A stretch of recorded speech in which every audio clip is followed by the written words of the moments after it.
La suite de l'entretien, toujours avec le professeur Prosper Nkumbondo, qui nous a fait l'amitié d'être avec nous aujourd'hui. En dernière partie de l'entretien, professeur, on va parler de sport. Vous savez que le Cameroun est un grand pays de sport. Ben c'est vous qui le dites. Hein.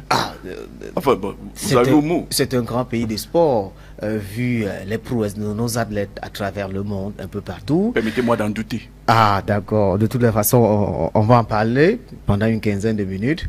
Je voulais dire qu'en 2022, on a échoué au Qatar en Coupe du Monde de football. En Côte d'Ivoire, on a échoué à la CAN. Aux récents Jeux Olympiques, on a échoué, on est rentré bredouille. Ces dernières années, il y a beaucoup de conflits à gauche, à droite, ce qui a des incidents directs sur la performance de nos athlètes, de nos équipes. Par exemple, l'équipe nationale de handball n'a pas pu participer au tournoi qualificatif aux Jeux Olympiques, faute de visa. Je voulais vous demander, d'abord, qui est responsable de l'échec du mouvement sportif camerounais ces dernières années? Sans embâche, le responsable de cette faillite du mouvement sportif camerounais, c'est la gouvernance incarnée par M. Paul Biya, qui, depuis qu'il est aux affaires, a, entre autres, oublié le sport. Souvenons-nous que... Vous savez quand même qu'il a dit qu'il n'y a pas de sport majeur ni de sport mineur, qu'il fait la promotion de tous les sports. Entre ce qu'il dit et ce qu'il fait, ou alors ce qui est, vous voyez bien qu'il y a toujours...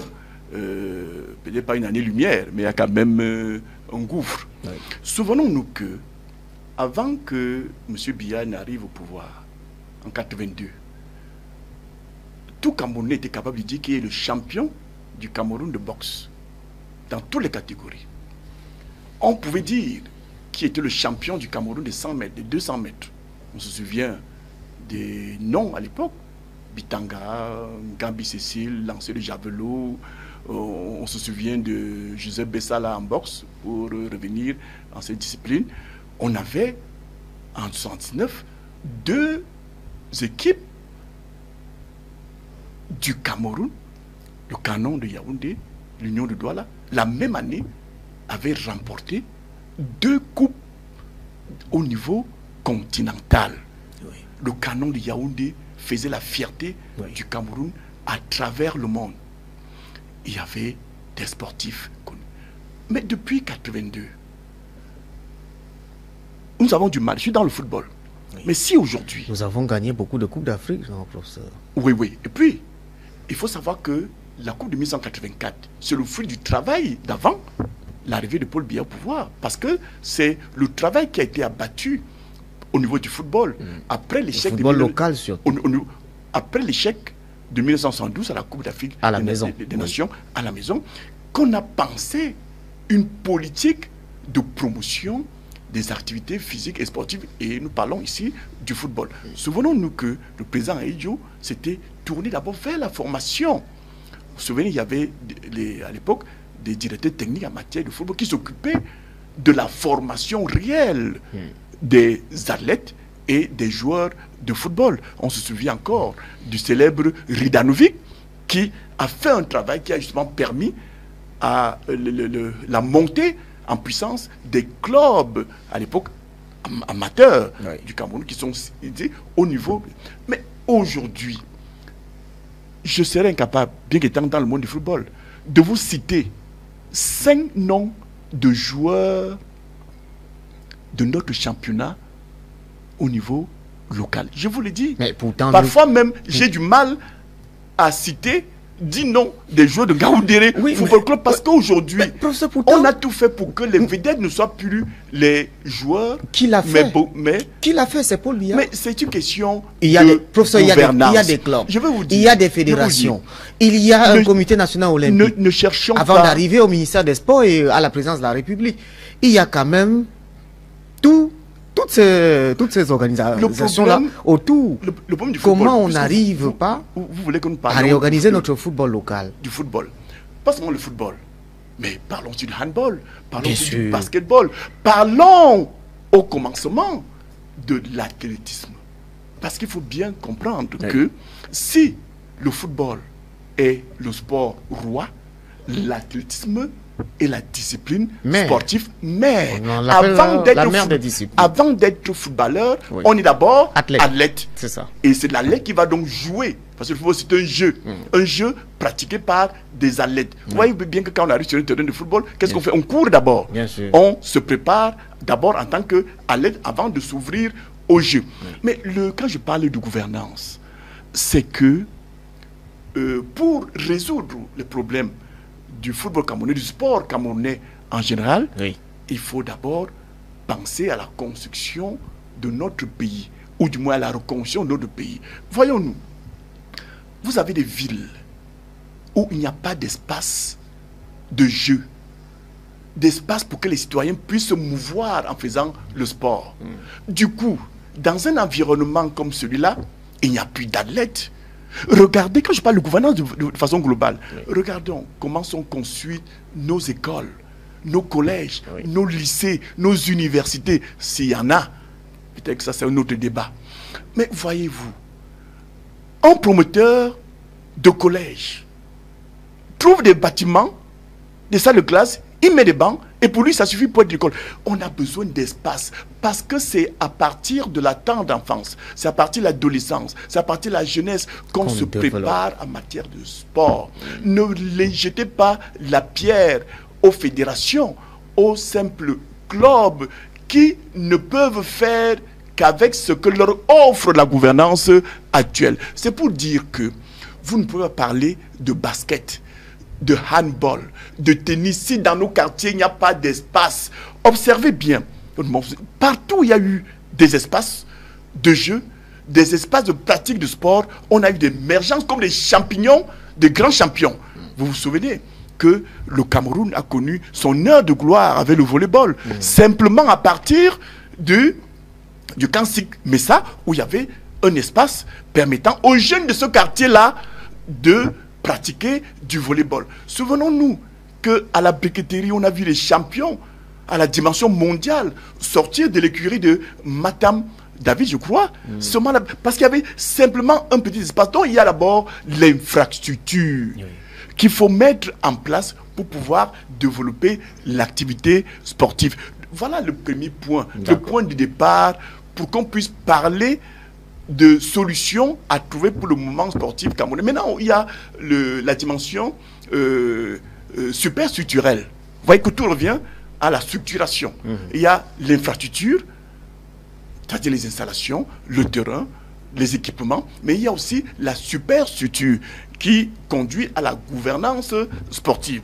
Il faut noter que, au commencement, les fédérations sportives au Cameroun, pour ne prendre que la partie ex-francophone du Cameroun, étaient au départ des ligues affiliées aux fédérations françaises. Après l'indépendance, l'État camerounais a simplement transformé ces ligues en fédérations. Et ces fédérations étaient gérées, en quelque sorte enrichies, se présentaient comme des administrations rattachées au ministère en charge du sport et de l'éducation physique. Mais il faut savoir que le mouvement sportif mondial voit d'un très mauvais œil l'implication, l'ingérence du politique. Et vous savez que l'État est animé par des hommes politiques. Voit donc le mouvement sportif mondial voit très mal cette ingérence. On a donc exigé que les fédérations sportives soient détachées des structures étatiques. Ce n'est pas seulement l'affaire du Cameroun. Le Cameroun n'y pouvait absolument rien. Il fallait, si le Cameroun voulait continuer à participer aux compétitions internationales, il fallait se soumettre à cette exigence-là de privatisation des fédérations, qui sont donc aujourd'hui des entités privées qui ont reçu... Est-ce qu'elles sont indépendantes? Mais ce sont des associations privées. Les fédérations sont des associations privées. Mais attention, qui ont reçu mission de gestion du service public du sport. Exactement. Parce que le sport est un service public comme la santé, comme l'éducation.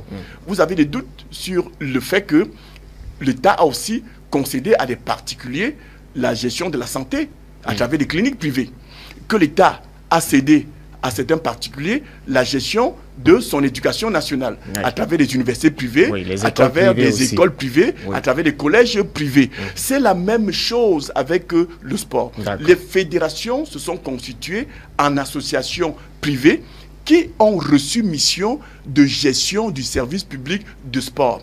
L'État, comme il le fait pour tous les domaines de la vie nationale, assure la tutelle des fédérations.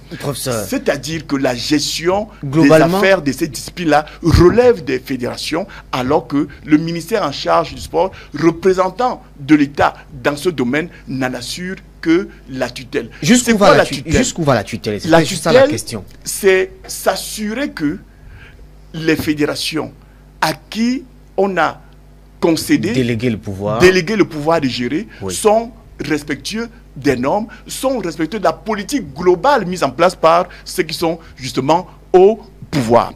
La tutelle est donc là pour donner des orientations. La tutelle est là pour contrôler, a priori ou a posteriori. La tutelle est là pour sanctionner, rappeler à l'ordre. Mais la gestion relève des affaires sportives, compétitive, relève exclusivement des fédérations sportives sous la tutelle de l'autorité étatique. D'accord. Prenons le cas récent. Mais seulement, le problème, c'est que j'ai le sentiment que ceux qui gèrent les affaires de l'État ne l'ont pas du tout compris. Ils sont restés dans les vieux schémas. Vous savez, à une époque, l'équipe nationale, enfin, l'entraîneur de l'équipe nationale avait rang de sous-directeur au ministère en charge des sports. Le capitaine de l'équipe nationale avait rang de chef de service. Il était nommé. On nommait les présidents de fédération. Mais on a fait semblant de libérer la chèvre, je veux dire ici la fédération, excusez-moi le rapprochement avec l'animal, mais on semble avoir retenu l'accord. Et aujourd'hui, certaines fédérations se battent pour dire, mais lâchez la corde, laissez-nous faire. Vous n'êtes que la tutelle, c'est à nous de gérer nos affaires. J'ai envie de dire, en toute indépendance. Indépendance dans la gestion, sans ingérence aucune de l'administration étatique, qui a un rôle de tutelle respectable. Voyons-nous, lorsque vous avez votre clinique, est-ce que c'est le ministre de la Santé qui vient recruter les chirurgiens chez vous, qui recrute le balayeur? Non, pas du tout. Mais s'il y a des erreurs là-bas, le ministre de la Santé sanctionne, rappelle à l'ordre. Le ministre de la Santé peut vous dire, vous rappelant à l'ordre, que le médecin que vous prétendez avoir recruté n'en est pas un. Mais il ne lui appartient pas de vous trouver un autre médecin en lieu et place de celui qui ne remplit pas les conditions. C'est lui qui paye le médecin. Il va vous trouver un médecin. Hein? Là se trouve l'erreur. Ce que les entités privées en charge de la gestion d'un secteur public, un secteur de la vie nationale, reçoit, ce sont des subventions. C'est tout à fait normal que l'État subventionne les associations qui s'investissent dans un secteur de la vie nationale. Quoi de plus normal? Vous savez, moi, quand j'étais élève au lycée, je recevais des bourses d'études. Cela ne veut pas dire que c'est désormais l'État qui me donne la bourse, qui doit me dire quel pantalon je dois acheter ou quel livre je dois acheter. Non. Dire que on donne une subvention pour payer l'entraîneur, je vous vois venir, cela n'a aucun sens. Donner à la Fédération camerounaise de football sa subvention, je parle de Fédération camerounaise de football, ça me vient parce que j'y suis, mais n'importe quelle fédération au Cameroun, qu'elle fasse de la subvention ce qu'elle veut, ou alors indiquer lui. Et là, on peut rejoindre le fait qu'on ait donné une subvention pour payer l'entraîneur. Assurez-vous donc seulement, si on l'admet, que ça puisse se faire, assurez-vous que les fonds publics qui ont été mis à la disposition de la fédération sont effectivement allés à la destination prévue par la norme établie en la matière. Mais il ne vous appartient pas de dire, parce que c'est moi qui paye, alors c'est moi qui vais recruter. Recruter un entraîneur, puisque nous parlons d'entraîneur ici, est un acte de gestion Qui sera comptable si c'est un mauvais entraîneur qui est recruté?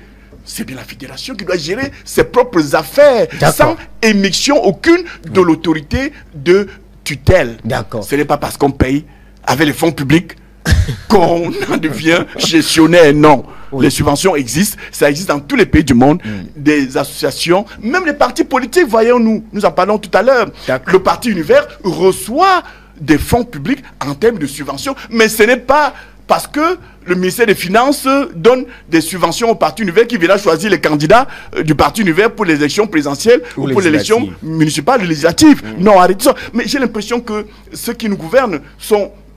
ou ils ne comprennent rien du tout, ou ils sont incompétents, ou alors ils ont véritablement envie de mal faire pour choquer les Camerounais, pour les faire comprendre qu'ils sont véritablement en enfer. D'accord. Prenons le cas récent qui divise les Camerounais ces derniers temps. En début d'année, le chef de l'État dit dans son discours à la jeunesse, il a fait un constat d'échec et il dit, j'ai donné des instructions au ministre chargé des sports. Mais le chef de l'État... Mais qu'est-ce que cela voulait dire, professeur? Moi, j'ai suivi ce discours. Qu'est-ce que cela voulait dire? Le chef de l'État est dans son rôle. Qu'est-ce que cela voulait dire? Il se rend compte que, singulièrement, le football se porte mal. Et il tire la sonnette d'alarme. Et il interpelle qui? Un président de la République n'interpelle pas un président de fédération. Il interpelle son ministre. Il ne peut pas interpeller le président de la fédération parce que ce n'est pas lui qui l'a nommé. C'est un élu. Dans son secteur privé, la fédération, il interpelle le ministre, autorité de tutelle. Traduction. Monsieur le ministre, le football va mal. Que faites-vous en tant qu'autorité de tutelle? Prenez vos responsabilités. Prenez vos responsabilités en tant qu'autorité de tutelle. Le président de la République n'a pas dit à monsieur le ministre des Sports allez gérer la fédération camerounaise de football en lieu et place des élus qui s'y trouvent, entre autres, un Nkoumvondo. Non. Il a dit, monsieur, vous ne faites pas suffisamment votre travail de tutelle. Oui, en effet. Le ministre des Sports au Cameroun, je ne parle pas seulement de celui qui est en poste en ce moment, perd de vue qu'il est une autorité de tutelle. Ancien des partisans de sa mission de tutelle se lance plutôt dans la gestion. Alors, qui va contrôler sa gestion? Il faut bien qu'il y ait quelqu'un qui soit opérationnel et l'autre qui soit dans le contrôle en termes de tutelle. Voilà le drame que nous vivons aujourd'hui au Cameroun. Sauf qu'après ce discours-là, le ministre nomme des entraîneurs en disant qu'il a reçu les hautes directives de la présidence de la République. C'est une attitude scélérate. J'ai du mal à comprendre ça. Professeur. Beaucoup de gens me disent que le président de la République a donné des instructions. Il ne donne pas des instructions, monsieur Biya? Oui, il donne des instructions à ses collaborateurs, oui. Mais quelle instruction? Il donne aussi pour nommer des entraîneurs parfois? Je ne me souviens pas qu'un seul instant, ayant suivi ce discours, que le président ait demandé au ministre des Sports d'aller nommer le président, l'entraîneur de l'équipe nationale de football. Je ne me souviens pas avoir vu un document, plus souvent dans les affaires de la gestion des affaires publiques, je ne me souviens pas avoir vu un document où le président Biya dit au ministre des Sports, monsieur, désormais, c'est vous qui allez nommer l'entraîneur de l'équipe nationale. Mais il a donné son accord pour nommer l'entraîneur. Moi, je n'ai jamais vu cet accord. C'est écrit sur un papier. Je n'ai jamais vu cet accord. C'est écrit à l'entête de la nomination. Ce n'est écrit nulle part, monsieur. Ce n'est écrit nulle part. J'ai vu un document où on dit que la présidente de la République a dit que c'est qui la présidente de la République? Vous savez que c'est tout un service. Je n'ai jamais vu un document. Je n'ai jamais entendu un mot du président Biya, le chef de l'État, disant qu'il fallait nommer ou alors gérer les affaires de la Fédération camerounaise de football en lieu et place de ceux qui y ont été nommés. Je doute. Vous doutez, professeur? Au-delà du doute. Vous doutez des écrits qui sortent de la présidence de la République? Je ne doute pas de ce qui a eu des écrits. Mais je vous dis qu'il n'y a jamais eu. Si vous en avez vu, le président n'a pas donné d'instruction. Je n'ai jamais vu une instruction du chef de l'État. Je vous le dis. Et si vous n'avez vu, montrez-la moi. C'est même pas parce que quelqu'un assis quelque part dans la présidence qui n'est élu nulle part, que les Camerounais peuvent ne même pas connaître, vous dit sur haute instruction de la présidence de la République. Quelle instruction?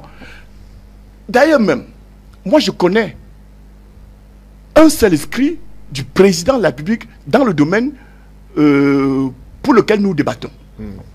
c'est le décret du président de la République qui définit les missions des uns et des autres. Septembre 2014, c'est ça? Vous voyez bien que nous parlons exactement, nous disons exactement la même chose. J'ai vu au bas de ce document la signature de celui qu'on appelle Paul Biya, président de la République. Et il a bien défini les rôles de chacun. Les rôles, les acteurs. Et confortant le ministère en charge des sports dans son autorité de tutelle, confortant la Fédération camerounaise de football dans sa mission de gestionnaire sur le plan administratif, sur le plan sportif et sur le plan financier de l'équipe nationale du Cameroun. Allez lire ce texte, vous allez comprendre. Après le texte, il y a eu une convention. C'est vrai, on peut avoir des choses à dire sur cette convention. Mais la FIFA demande d'ailleurs de oui, parce que cette convention. Je ne peux pas vous révéler tout, parce que je travaille là-dessus. Oui. Et ce n'est pas sur un plateau de télévision que je viendrai vous dire... Donc les choses avancent quand même. À notre niveau, oui. D'accord. Niveau... On va vers la révision de la convention de 2015. Absolument, il doit être minimalement révisé.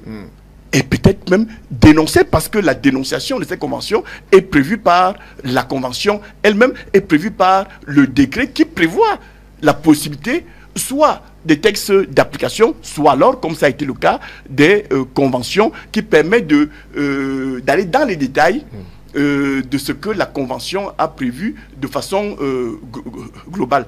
Oui, mais soyons quand même sérieux. Vous avez donc des personnes qui vous disent qu'elles ont par devers elles des instructions, des hautes instructions, ou des hautes recommandations, je ne sais pas trop. Mais vous opposez une instruction, une haute instruction à un décret, parce que le président de la République lui-même, qui a signé le décret de 2014, ne peut pas donner juridiquement valable une instruction en contradiction avec son décret. Je vais lui crier dessus. Il dit, monsieur, vous êtes en train de violer votre propre décret. S'il est donc vrai. Conclusion, ce n'est pas le président qui a demandé qu'on nomme des entraîneurs. Je n'ai jamais vu une instruction du président de la République demandant qu'on nomme des entraîneurs. J'ai vu un document de la présidence de la République.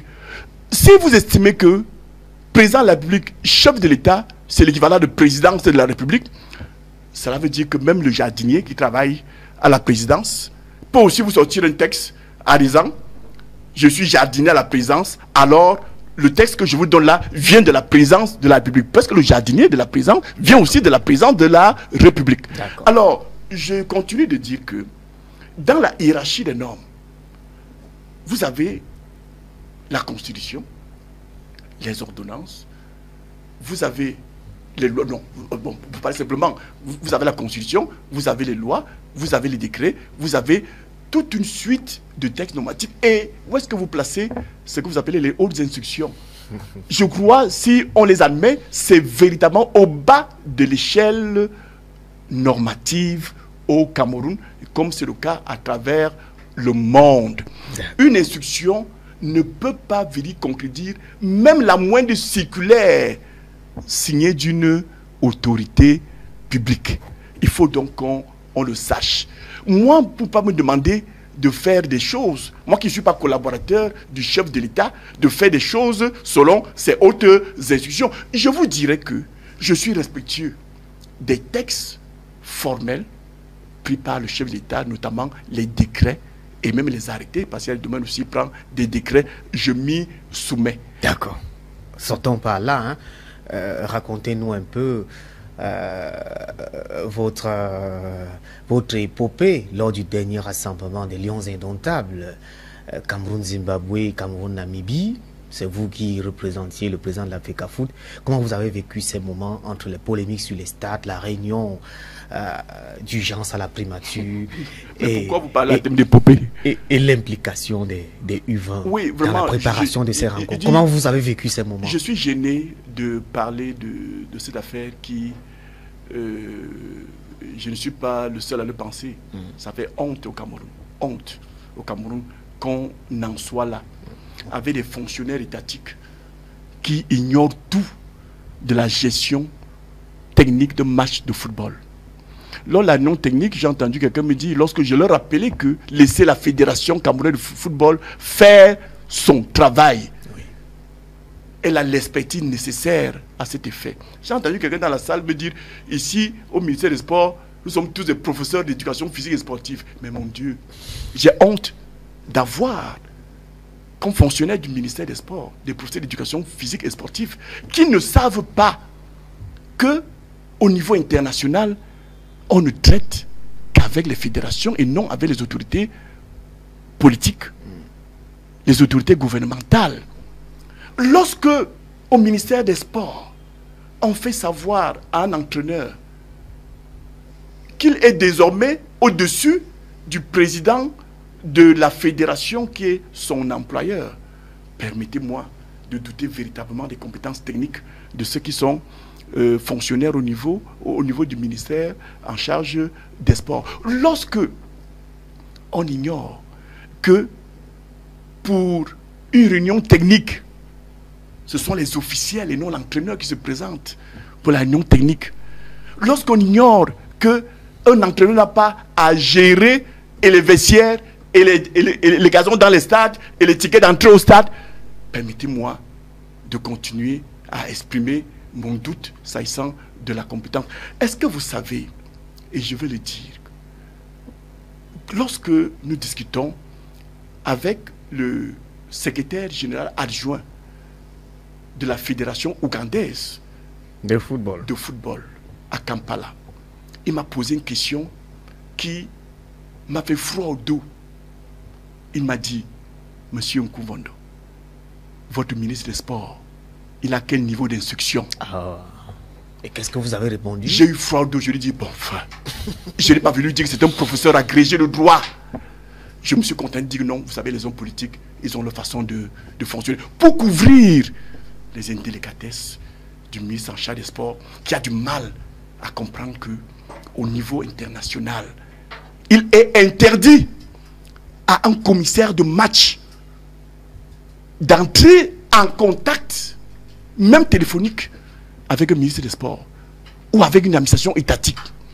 Le commissaire du match n'a pour interlocuteur que le représentant de la fédération, qui n'est pas l'entraîneur.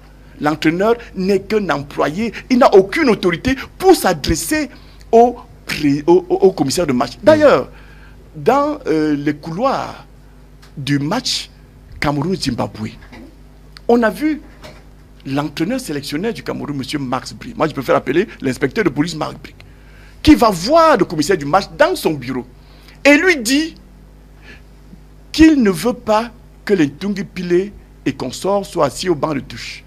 Il a choisi lui-même ses collaborateurs. Et le commissaire du match lui dit, monsieur, ce n'est pas à vous de me dire qui doit se mettre au banc de touche. C'est le représentant de la fédération qui peut être soit le coordonnateur des équipes nationales, soit alors le représentant du président de la fédération, quand ce n'est pas lui-même qui s'est déplacé. Et je n'ai rien à recevoir de vous, monsieur l'entraîneur. Et l'entraîneur, en réplique au commissaire du match, lui dit que lui, il ne travaille pas pour la fédération, il travaille plutôt pour le ministère du sport. Le commissaire du match lui a dit, monsieur, dans ce cas, mettez-vous à la porte de mon bureau et remerciez le ciel que je vous admette, même sur mon banc de touche, parce qu'en football, nous ne traitons pas avec les ministères en charge du sport que vous représentez visiblement dans ce vestiaire. Il a fallu encore l'intervention d'un officiel de la Fédération camerounaise de football qui est allé vers le commissaire du match pour lui dire, monsieur, cet entraîneur, il ne comprend pas grand-chose à ces affaires-ci. Souffrez qu'il soit au banc de touche. C'est pour vous dire que, à partir de seulement cette déclaration,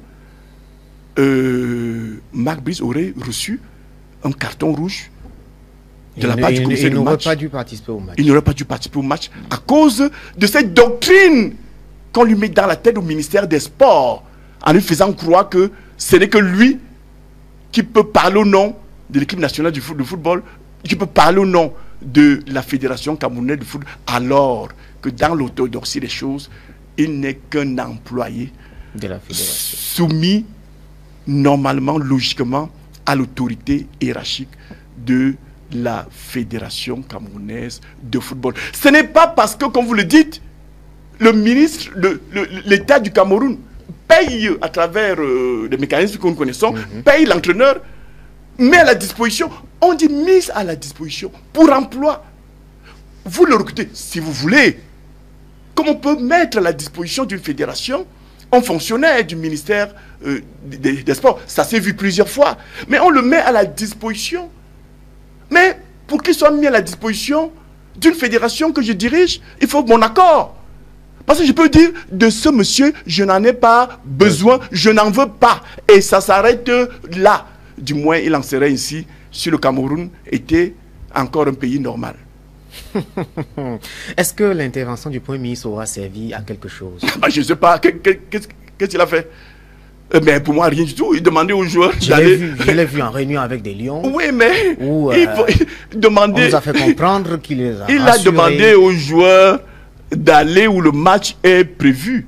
Vous souvenez-vous que... je passais sur les plateaux de télévision, on m'a traité de tous les noms d'oiseaux sauvages du désert.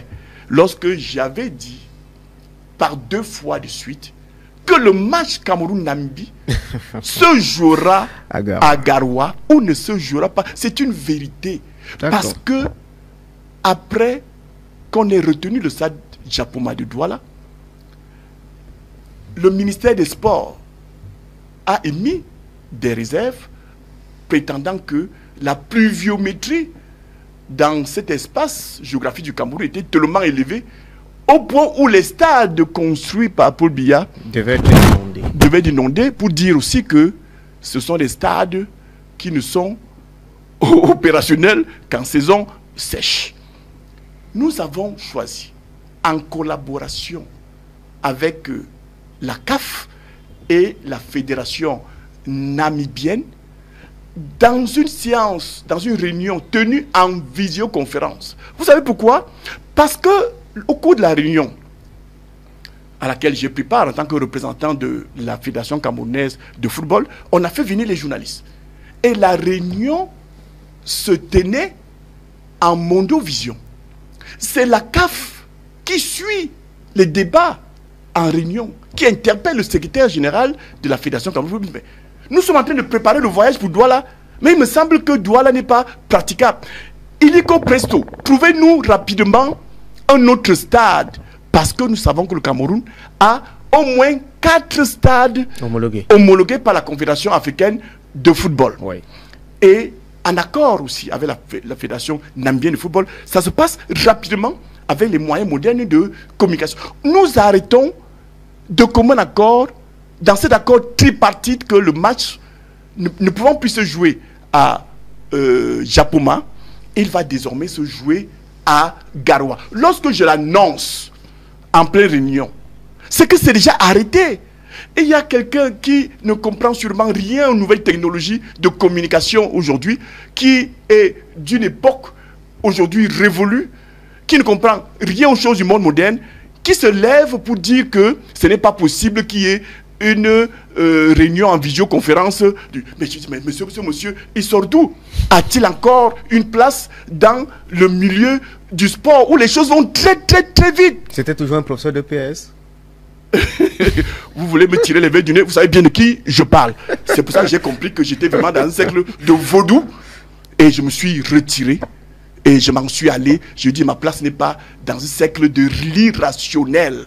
Je suis parti en allant dans les médias pour dire, la CAF a déjà décidé, on n'y peut plus rien. Si nous ne jouons pas à Garoua, comme l'a déjà arrêté et inscrit dans son agenda la CAF et aussi la Fédération namibienne de football, ce sera un forfait avec toutes les conséquences juridico-sportives que cela devait assumer pourra dans ce cas. entraîner. En cas de forfait, qui devait assumer? Et je le dis encore devant vous, c'est ceux qui se sont émixés dans la gestion des affaires de la Fédération camerounaise de football en termes de gestion, en termes de choix des stades, qui auraient assumé ceux qui ont nommé les entraîneurs responsabilité. Oui.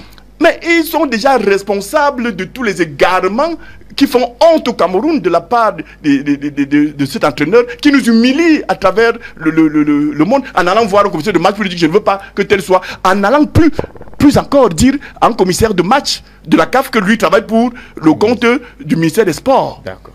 Je vous l'ai encore dit qu'il a fallu encore l'intervention d'un officiel de la fédération pour qu'on ne mette pas ce monsieur à l'écart. C'est pour dire que il est grand temps que nous pensions à faire du Cameroun un pays normal.